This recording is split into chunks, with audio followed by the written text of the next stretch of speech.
Karena sengaja nggak datang karena ngerasa bosen, jenuh. Because you are precious, my friend. Lihat dulu dong ke kamera, senyum. Hari ini sangat beruntung sekali mendapat kesempatan untuk mewawancarai sahabat aku dari Sidoarjo ya. Dari Surabaya. Namanya siapa? Lagi ngapain nih di Taiwan? Nama Welly dari Surabaya. Sini sekarang S2. S2 tuh Ambil gelar master di jurusan bisnis administrasi. Berarti sebelumnya tuh S3 ya? Apa S1 ya? Satu. Oke. Biasanya sebelum mulai tuh gue suka dengar gosip tuh dari anak-anak. Katanya mantan kayu cowok ya? Bener gak sih? Apa bohong gak sih? Bener gak sih? Enggak lah. Yang gue tau soal Welly tuh, yang paling gampang ditebak, dia itu punya kembaran. Gimana rasanya punya kembaran? Berarti kalau lu ngelakuin apa, dia juga mengikuti lu apa gimana cuy? Enggak lah. Jadi gue bukan kembaran yang identik, hanya sekedar kembaran. Jadi enggak melulu baju yang sama terus melakukan hal yang sama atau enggak. Jadi intinya bukan yang identik gitu sih. Tapi kalau mandi bareng apa? Enggak lah, aku sendiri langsung mandi bareng. Nah, kalau gue lihat nih, ini kan cuma sekedar informasi tentang siapa lu ya. Nah, gue kan lihat lu di gereja kita ini kan pelayanan lu aktif nih, nggak pernah borong. Emang dulunya lu begitu juga? Apa cuma kebetulan di Taiwan jadi aktif banget gitu gimana? Bisa dibilang sebelumnya itu udah pelayanan, jadi dari nyapu ya? Bukan nyapu, maksudnya pelayanan main musik. Main musik gitu. Pelayanan main musik jadinya dari SMP. Jadi dari SMP itu udah pelayanan musik. Terus di gereja salah satu di Surabaya. Terus waktu remaja pokoknya dari remaja sampai SMA kalau nggak salah itu di gereja itu. Gereja tersebut lah ya. Gereja tersebut. Nah, itu pelayanan juga kan, pelayanan di sana. Lalu entah kenapa ngerasa jenuh gitu sama pelayanan di situ karena nggak ada yang bisa cuci mata pak? Bukan. Jenuh gue nih. Mungkin pada saat itu mungkin masih masa-masa ingin cari jati diri kali ya.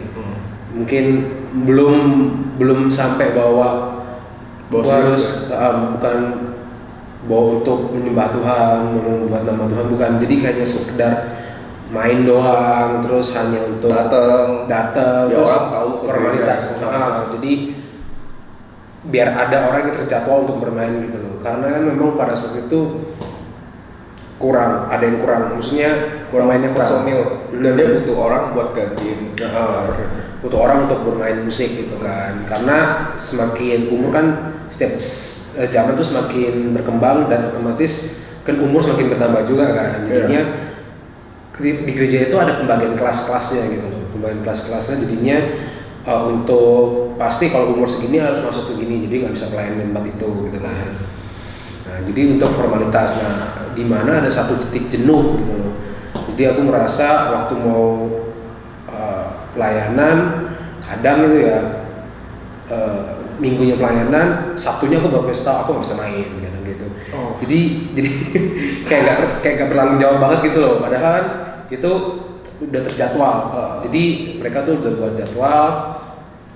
Kadang tuh pada hari hanya aku nggak bisa datang. Emang sengaja apa? Sengaja nggak datang karena ngerasa bosen, jenuh gitu ya. Karena nggak tahu kenapa aku ngerasa di situ tuh kayak apa kurang gede apa tempatnya kurang gede? Enggak. Emang rasa jenuh dari hati pandang. Iya, jadi jenuh gitu. Akhirnya setelah nggak mau pelayanan, saya tiba-tiba langsung putus untuk nggak mau pelayanan. Minggu besoknya nggak pernah datang. Terus sampai akhirnya ditanyain, lu kemana? Kok nggak pernah datang lagi gini? Alasannya apalah gitu. Emang alasan yang lu pakai apa? Coba kalau mereka nanya nih. Gua kalau alasannya itu mungkin Sakit. Nggak sakit. Oh, Nggak sih. pergi terus banyak tugas. Terus kadang ada keluarga datang, misalnya gitu, ada siapa datang, pokoknya istilah yang alasan-alasan yang bisa selamat mereka gitu. Iya, kayak gitu. Jadinya itu dulu gitu kan. Terus sampai akhirnya berdampak sampai bertahun-tahun gitu loh. Sampai bertahun-tahun, dan pada saat itu gue ketemu pacar juga Kristen, sama Kristennya, diajak ke gereja juga, ke gereja dia gitu kan. Karena dulu background gerejaku itu masih reform, jadi reform tuh yang masih pakai buku puji-pujian syukur, terstruktur gitu ya. Iya, ada tata Kayak liturginya, ya, terus pakai puji-pujiannya pakai buku kan. Udah gitu, setelah diajak ke gereja mantan gue itu, dia ke gereja karismatik, jadinya yang heboh-heboh gitu, ada basaro, dan itu pun ngerasa aneh gitu. Pokoknya dulu setiap kali dengar orang bahasa roh itu pasti ngerasa takut ada orang yang masuk ke lu gitu. Pokoknya kan takut kayak ini orang ngapain, kesurupan atau enggak gitu loh. Takutnya kan kesurupan kan, soalnya kan gue paling takut kalau ada orang kesurupan gitu. Soalnya pengalaman dulu ada temen gue juga, dia mulutnya sampai berusaha gitu kan, tapi ternyata bukan kesurupan, ternyata dia ada ayan gitu loh. Jadi sampai parno sampai sekarang kan, parno terus ngerasa itu gereja gede sih waktu diajak ke sama mantan gue, itu gereja gede dan semua itu pakai bahasa roh. Semua orang berarti.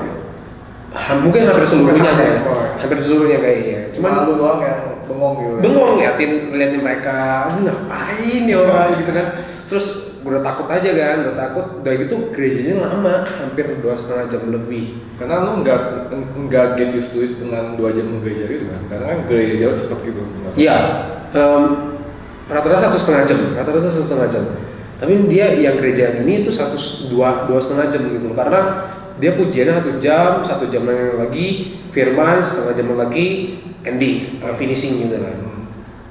Udah gitu, udah deh, udah nggak mau maksudnya capek, nggak mau ke gereja itu lagi gitu kan. Udah bilang putusnya langsung putus aja gitu. Oh enggak, maksudnya karena ada masalah gitu kan, gara-gara gereja itu bukan.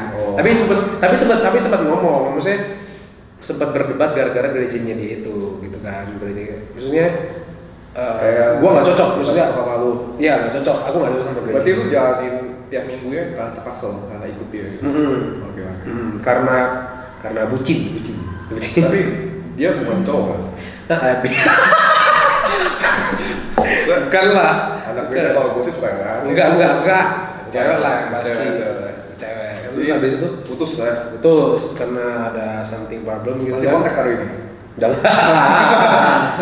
Iya. Habis itu ketemu lagi pacar, ya kan. Tapi ini beda agama, ini Katolik. Nah, Katolik setelah itu sebelum ketemu cewek ini kan panjang tuh perjalanannya, masih jomblo gitu ya. Dan itu pun nggak pernah ke gereja. Jadi selalu ditanyain sama, kan gue tinggalnya sama kakak pak perempuan Cece gitu kan. Selalu tanya gereja gak? Gereja, padahal udah pergi nih tapi nggak ke gereja. Cuma sampai depan pintunya gitu, foto-foto terus cewek gue ada gereja gitu. Enggak. Beneran gue keluar rumah tapi nggak ke gereja, ke tempat yang lain. Gitu. Tapi kalau ditanya udah ke gereja. Udah. Terus setelah itu dia tanyanya kadang gue ngomongnya gereja jam 5 kayak gitu. Dia nanyanya kan biasanya jam 10 titik, gue kan biasanya jam 10 gerejanya. Terus dia tanya, besok nanti gereja gak? Gereja jam berapa? Jam 5. Jam 5. Terus kadang kadang jam 2 gitu kan. Dia udah pulang jam 2 gitu kan. Lu gak gereja? Udah, tadi udah pulang. padahal gak gereja sama sekali gitu. Kan kunos gitu kan jamnya banyak gitu. Iya gitu kan. Terus kadang ditanyain, lu gereja mana? Ada lah pokoknya. Gereja Mawar Saron jam berapa? Gua ngomongnya asal gitu kan. Dia tahu sebenarnya jam itu jam ada namanya gereja. Emang lo tahu gerejanya jam berapa gitu ya? Gue nggak tahu jamnya berapa, mungkin cici gue tahu jam berapa aja mau saran ada gitu. Gue asal jeplak aja gitu loh. Hah, yang bener lu, checking gue bener, checking. Biasanya di website kan ada tuh gereja Maru Saron jam berapa kan. Bohong lu ya, gini nggak ke gereja gini. Langsung gue tinggalin naik atas. Berapa? Terus itu sejak saat itu berdampak sampai terus. Lama tuh berarti ya? Enggak cuma sebentar, itu lama banget. 2 tahun 3 tahun. 2 tahun 3 gue Itu masih dalam perasaan jenuh apa? masih jenuh. Jenuh banget. Jenuh. Waktu gue diajak sama mantan yang gereja yang karismatik itu timbul rasa kangen pelayanan tuh ada. Kangen aja gitu. Kangen buat kangen pelayanan ya, kangen pelayanan karena memang kan dulu kan memang sering gereja, terus sering main pelayanan. Beda lah orang yang suka pelayanan terus nggak pernah pelayanan berapa lama, pengen pelayanannya pasti wajar gitu. Nah, gue tuh ada setelah itu tapi gue nggak pernah balik lagi ke gereja gue dulu. Oh ya, flashback lagi ke gereja itu kan, yang pertama kali gue gereja itu, jadi sempat ada, nggak ada, gitu. Jadi setiap pertama kali nggak pernah datang, pasti kan ada sambutan. Ada. Ya biasanya di gereja gitu ya. Siapa yang pertama kali datang? Enggak, yang sudah lama nggak datang, kayak sambutan juga. Yang pertama kali dan nggak pernah datang. Oke. Maksudnya yang jarang datang kan. Terus ini yang nggak pernah datang pertama kali. Jadi nggak pernah datangnya itu banyak kan. Tapi ini udah nggak datang pertama kali disambut kan. Terus 2 bulan berikutnya gue nggak pernah datang lagi. Nggak pernah datang lagi. Tapi mereka nggak kontak tuh, apa nyari? Kontak. Tapi bodo amat. Mereka kontak. Terus habis itu 2 bulan 3 bulan nggak datang lagi dong. Sambutan lagi gitu. Sejak saat itu sambutan yang kedua, seterusnya gue nggak pernah datang. Jenuh banget. Jenuh banget. Jadi kayak ngerasa itu kayak nggak ada dunia yang baru gitu loh. Tapi perlu digarisbawahi, jenuh ini bukan karena gereja, bukan karena ini, tapi Gua sendiri. karena diri sendiri. Gue sendiri. Habis itu dan juga karena memang orang-orangnya gue begitu masuk itu langsung masuk kelas pemuda, nggak masuk kelas remaja. Ngerti. Jadi gue umur masih kelas SMP kelas 3 apa berapa, gue langsung masuknya ke daerah mau beranjak ke pemuda, jadinya nggak nyambung gitu loh. Jadi kalau mau ngajak ngobrol, mau nimbrung bareng itu jadinya nggak match gitu loh. Jadi nggak kontak lah, maksudnya nggak connect lah. Habis itu makanya jadinya gue jenuh gitu. Habis itu baik lagi ke selama jomblo itu kan, nggak pernah datang gereja, nggak pernah ngapa-ngapain. Suka bohongin ciciu. Iya, terus mama gue juga selalu telepon, lu gereja nggak gini. Gereja. Of course saya gereja dulu waktu di Indo mah gereja aja gitu loh. Tuhan baik banget. Baik banget. Baik banget. Jempol. Iya jempol. Terus habis itu dapat nih yang cewek Katolik ini kan. Justru pas dong sama yang sebelumnya kan lu juga Katolik kan sebelumnya. Enggak Kristen. Kristen sebelumnya. Dulu Kristen. Makanya diajak ke gereja karismatik itu kan. Terus habis itu putus, ada masalah, dapat yang cewek Katolik ini. Nah, diajakin. Jadi daripada lu nggak pernah gereja, mending ikut gua aja deh. Gitu. Daripada di rumah nggak ngapa-ngapain kan. Gue mikir-mikir, bener juga ya daripada nggak ngapa-ngapain kan. Nah, maksudnya kalau toh ditanya sama Cici, lu di gereja udah gitu kan. Of course udah gitu loh. Jadinya ada buktinya gitu kan, ada gereja tapi belum, berarti bukan gereja Kristen tapi kan gereja Katolik gitu kan. Terus selang berapa lama, 2 bulan 3 bulan Cici gue nanya, udah mulai curiga apa? Iya, maksudnya lu gereja mana gitu kan. Selama itu gereja Katolik gitu. Terus loh, diajak siapa? Dari Andi gitu karena Andi yang pacaran? Bukan, maksudnya gue mau Andi gue ini maksudnya biar kan yang tahu temen gue itu yang itu TC gue tuh tahunya tuh Andi temen gue gitu kan. Dan Andi ini kebetulan memang agama Katolik gitu loh. Jadinya gue nggak pernah share pacar maksudnya ke keluarga gitu kan. Terus habis itu gue ngomongnya sama Andi ke gereja Katolik gitu. Oh, lu ngapain gereja Katolik? Dia bilang gitu kan. Terus udah lah gereja ini gitu kan. Ya cuma ya. Nah semenjak di Katolik itu timbul pelayanan, rasa kangen pelayanan itu ada lagi. Tapi kali ini diresponin apa enggak? Enggak, masih tetap, ya. cuma hanya timbul rasa kangen kok. Jadi nggak ada tindakannya, cuma ada feeling doang gitu. Kangen dia. Kangen pelayanan. mantan. Kangen pelayanan dulu kalau pelayanan dulu. Kangen pelayanan. Kangen. Terus itu udah kan, udahlah. Pokoknya cuma buat hanya sekedar buat nyenengin hati doang gitu. Rasa kangennya cuma buat nyenengin hati doang kan. Habis itu 2000 itu di detik-detik terakhir 2017 kalau nggak salah. 2017 pertama 17 gue kesini. Kemana kesini? Ke Taiwan. Ke Taiwan. Jadi 2017 berangkat sendiri apa? Sendiri. Jadi 2017 ke Taiwan. Habis itu masih bawa hidup yang ada di Indonesia masih di sini. Berarti jenuhnya masih nyampe ke sini. Masih nyampe. Jadi masih ke bawah, masih nyantol lah, intinya tuh masih nyantol. Jadi kehidupannya di Indonesia dibawa ke Taiwan. Balik lagi ke sini. Masih ada di sini gitu kan. Terus gak berapa lama gue lupa titik baliknya kapan. Cuman ada satu truth nih gimana? Satu hari atau apa gimana gitu ya. Ada yang ngajakin iCare. Iya, yang ngajakin iCare. Waduh, habis itu apa nih? Yang ngajakin iCare, habis itu kalau nggak salah Ciunika deh. Yang pertama kali menemukan lo terus ngajakin iCare gitu? Iya, kayaknya Ciunika, habis itu iCare apa? Penonton nggak tahu iCare apa? iCare itu kalau misalkan di FGF Taichung ini iCare tuh kayak komsel gitu. Jadi kayak komsel. Jadi kalau di sini ada yang namanya iCare Fengcia, iCare Tonghai, bla bla bla bla.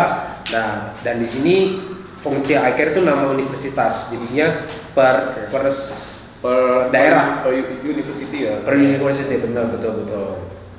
Habis itu datang itu masih biasa-biasa aja gitu. Habis itu masih biasa-biasa aja. Dan pelayanannya di sini kan kalau mau ikut pelayanan harus 3 bulan. Iya, 3 bulan aktif dulu baru masuk ya. 3 bulan aktif di iCare sama di Youth. iCare sama di Youth. Nah, itu baru bisa ikut di pelayanan ibadah umum gitu kan. Nah, itu masih feel-nya masih biasa-biasa aja. Jenuhnya masih ada. Jenuhnya udah nggak ada. Cuman begitu main skill gue yang dulu untuk bermain musik hilang, total hilang. Oh iya, ini flashback lagi. Sebelum gue kesini sempat beribadah pelayanan karena gue jenuh itu, akhirnya sebelum berangkat ke Taiwan 1 bulan pelayanan di gereja kecil. Gereja kecil maksudnya? Gereja teman kecil banget gereja kecil. Pelayanan di gerejanya temennya si Ciku. Itu kan pelayanan. Nah di situ karena udah 2 tahun nggak pernah pelayanan musik, akhirnya megang musiknya nggak bisa. Maksudnya kaku banget. Terus gitar harusnya bisa jalan sendiri, maksudnya tanpa harus lihat chord gitu kan. Ini harus dibimbing dulu. Wah itu bener-bener kayak bayi rangkak gitu loh. Belajar jalan tuh rangkak dulu gitu kan. Ya mau dicoba ya kan, pelayan di sana. Dan ternyata orang-orangnya jago-jago. Gila. Berarti tidak semua gereja kecil cukup-cukup. Iya. Maksudnya musikalis mereka jago-jago, dan mereka pun ada pelayanan di tempat gereja yang lain. Jadi kayak musisi bayaran gitu loh. Kayak memang datang melayani gitu kan. Terus begitu sampai di gereja itu pelayanan mereka udah jago, musiknya udah bagus, terus udah sehati, sebeda itu sehati, tambah terus masuklah si anak bawang ini gitu loh, gue itu kan udah nggak tahu, maksudnya udah tumpul banget, nggak pernah biasa. Begitu masuk itu, wah langsung breakdown gitu loh. Kayak merasa, aduh gua dibanding mereka kayak apa? Betul. Kayak enggak. Dan itulah munculnya rasa gak nyaman. Rasa gak nyaman karena skill gua sama mereka tuh jauh kayak gini gitu loh. Terus musikalitas mereka juga lebih gini gitu kan. Padahal ini perlu digarisbawahi, mereka nyaman sama lo sebenarnya. Enggak juga sih sebenarnya. Karena mereka kan kalau di band itu kalau udah sehati sama orang ini, terus begitu ada orang begitu yang masuk, itu kayaknya rasanya Harus aneh menyesuaikan. gitu loh. Aneh, harus menyesuaikan lagi kan. Nah itu yang gua rasain sama mereka juga gitu. Dan gua ngerasa gitu kan, terus itu kebetulan juga 1 bulan berikutnya gua harus ke Taiwan. Jadinya nggak kepikiran berat gitu loh, ngerti nggak sih? Jadi nggak sampai breakdown banget kan, tapi begitu masuk sana, tekanan batinnya ada karena mereka nuntutnya kan harusnya kayak gini gitu kan. Wah tapi itu sih gue belajar, maksudnya Apa yang pelajarin dari sana? seberapa pelayanan lu, tapi lu nggak pernah ngasah alat musikalitas lu, lama-lama bakal tumpul gitu loh. Gitu kan. Terus habis itu baik lagi nih, udah sampai sini kan pelayanan, dan pertama pelayanan itu di iCare main gitar. Itu masih kagok kayak Ciun. Kalau misalkan Ciun itu kakak kakak rohani di sini. Di sini. Kakak rohani untuk remaja. Kita semua para remaja. Yun ya. Nah itu kan kalau Ciun itu kan suka ganti-ganti lagu, dan itu pun nada kunci-kunci chord-chordnya tuh beda-beda gitu kan, dan itu harus ngeh gitu loh ya. Nah itu kagok banget, itu bener-bener kagok karena ya itu tadi, karena gue nggak pernah ngasah gitu loh, terus nggak pernah sering-sering denger lagu gitu kan. Nah, setelah itu udah 3 bulan berlalu main di youth, dan itu pun juga masih biasa-biasa aja, nggak ada yang something gitu-gitu dulu, nggak ada yang feel apa-apa gitu kan. Titik baliknya lagi gue nggak tahu kapan. Habis itu nggak berapa lama ada youth camp youth kalau nggak salah Ya semacam retret gitu. camp ya, retret gitu kan. Nah di situ gue baru kayak ngerasa wah Tuhan tuh kayaknya baik banget gitu sama hidup gue. Ini turning point yang terakhir gitu. Karena dari situ gue ngerasa kayak Tuhan tuh bimbing perjalanan. Harusnya tuh aku nggak di sini. Kenapa bisa di sini? Karena pilihan terakhir. Sebelumnya tuh pengen di Indonesia terus gitu kan, mau kerja bla bla bla bla. Tapi di sini pilihan terakhir dan membuahkan hasil. Jadi sini membuahkan hasil gitu. Dan itu pun bikin gua berubah 180 derajat, bukan 360 derajat ya. 180 derajat. 180 derajat dari kehidupan gue yang dulu gitu kan. Gue ngerasa Tuhan tuh pulihin gue lagi gitu.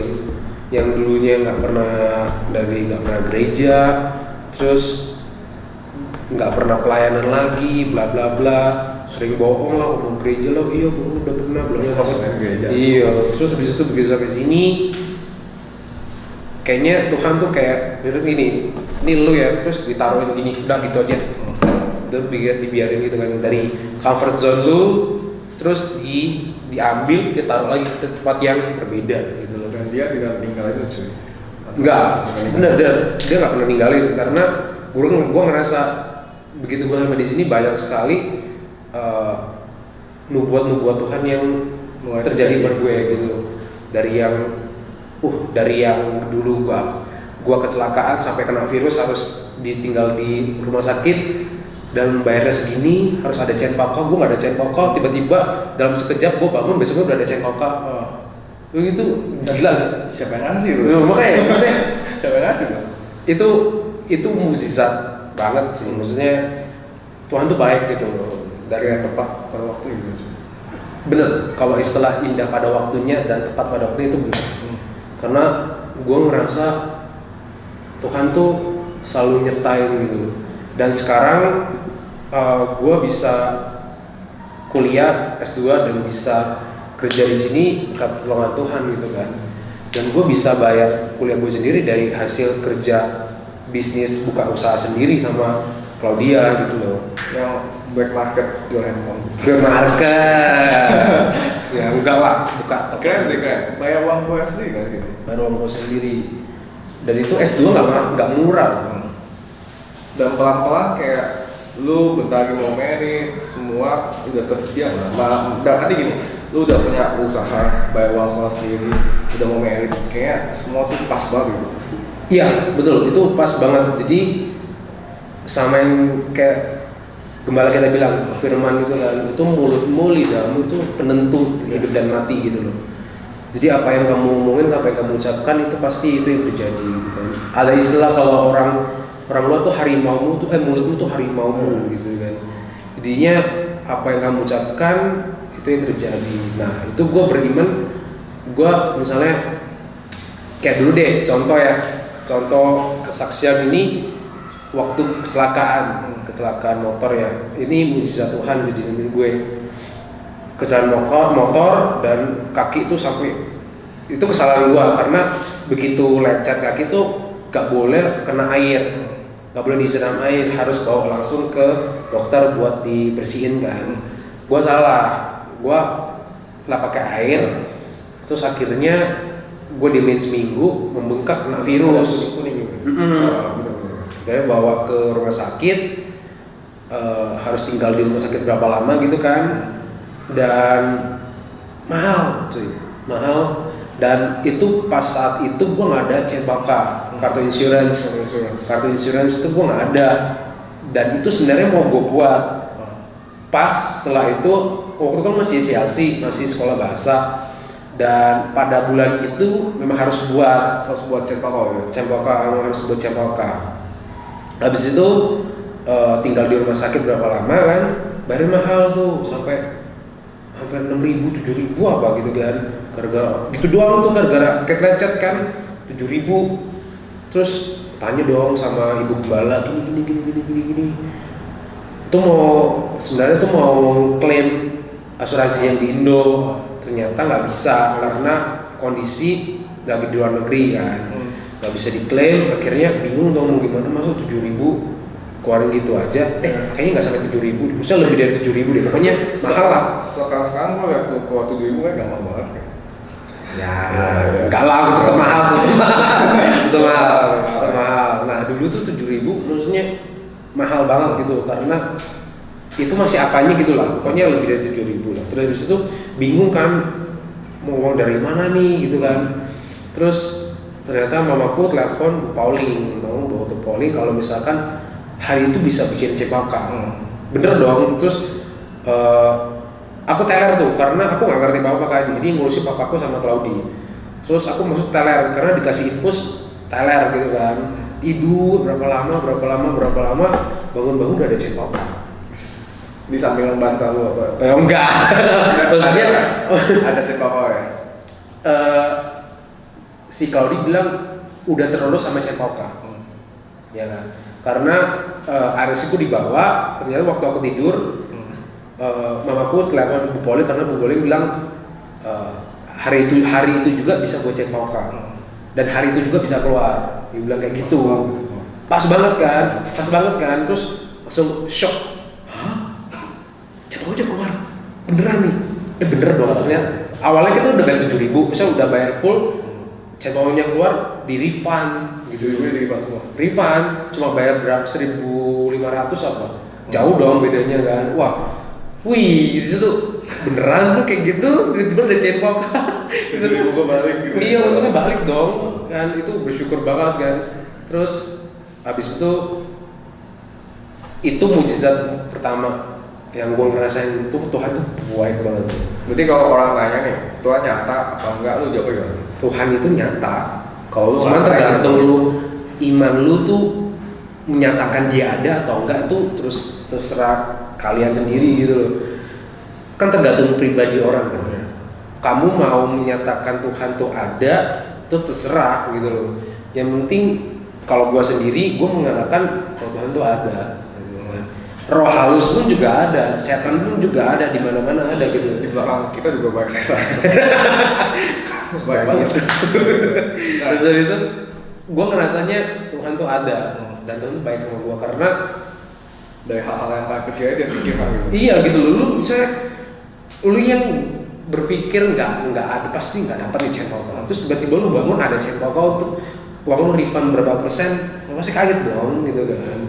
Itu yang pertama. Terus banyak lagi kisah-kisah gitu yang bisa menganggap Tuhan itu benar-benar baik dan bisa memutarbalikan kehidupan gua yang lama terus menjadi baru gitu. Nah untuk yang terakhir nih, kan berarti sekarang kondisi lu udah nggak jenuh nih. Ya. Nah, tips nih buat orang yang pelayanan yang merasa jenuh banget. Gua ada Alkitab. Jadi sebelum gua Lu ada Alkitab? ayat. Oh ayat. Sorry. Kayaknya baru beli Alkitab. Sorry. Ada ayat. Ini diambil dari Matius 11 ayat 28. Ini sempat gue sharing juga di tempat youth. Tempat sharing youth. Marilah di Matius 11 ayat 28, marilah kepadaku semua yang letih lesu dan berbeban berat, aku akan memberikan kelegaan kepadamu. Contoh kan? Jadi ini di perjanjian baru, di perjanjian lama juga ada. Di Yesaya 40 ayat 31. Ini sebenarnya ada di semua Yesaya 40 itu tentang kelegaan letih lesuan. Tapi gue ambil penggalan di 40 Yesaya 40 ayat 31. Orang-orang yang menanti-nantikan Tuhan mendapat kekuatan baru. Mereka seumpama raja wali yang naik terbang dengan kekuatan sayapnya. Mereka berlari dan tidak menjadi lesu. Mereka berjalan tidak menjadi lelah. Itu yang sempat gue sharing di tempat youth minggu lalu.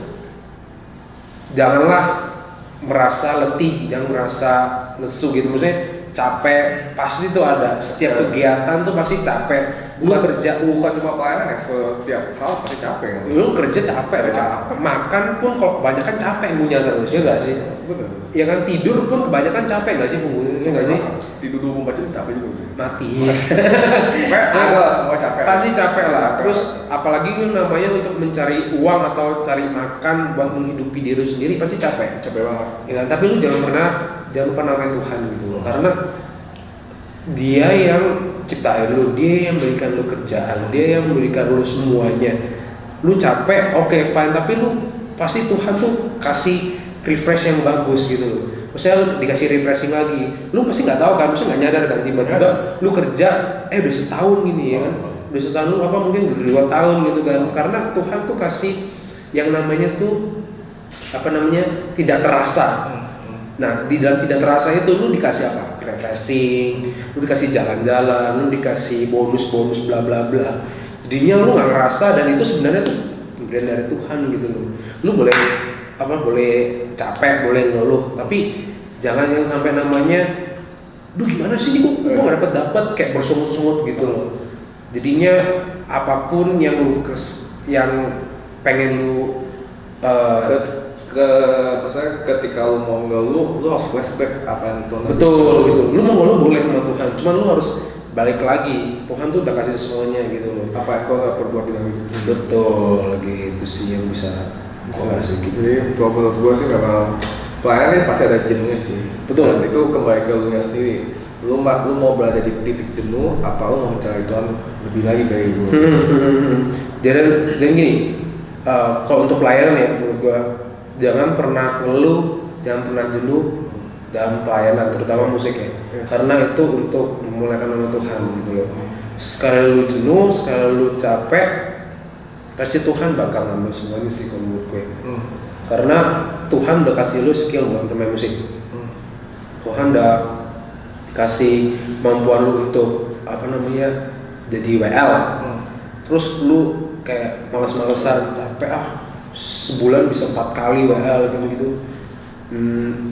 Lebih baik jangan. Maksudnya lu mending bersyukur gitu masih bisa pelayanan, karena di luar orang itu pun mungkin di gereja-gereja yang lain nggak bisa pelayanan kan. Banyak di gereja-gereja yang di Indo pun mau pelayanan harus audisi dulu malah. Kayak Indonesia itu ya. Iya, kayak audisi itulah gitu loh. Kesempatannya lebih minim kalau di kota besar gitu. Kota besar dan gereja besar. Gitu loh. Kalau misalnya bisa pelayanan, jalanin aja sih. Maksimal totalitas. Berikan yang terbaik dari semua yang terbaik. Berikan terbaik bagimu gitu. Ya kan, jadi kan intinya lagu pun juga ada kayak gitu kan. Jadi harusnya lu tertegur gitu kalau misalkan pelayanannya masih bersungguh-sungguh gitu aja sih. Thank you banget buat hari ini, kesempatannya gila. Oke bro. Coba ngomong deh ke kamera, you are precious. Buat semua penonton nih bro. You are precious my bro. You are precious my friend. Season 1 episode 4 udah selesai, ditunggu lagi buat orang hebat yang akan berundang di sini. Karena kamu, saya, kami, we are precious. We are precious. Bye.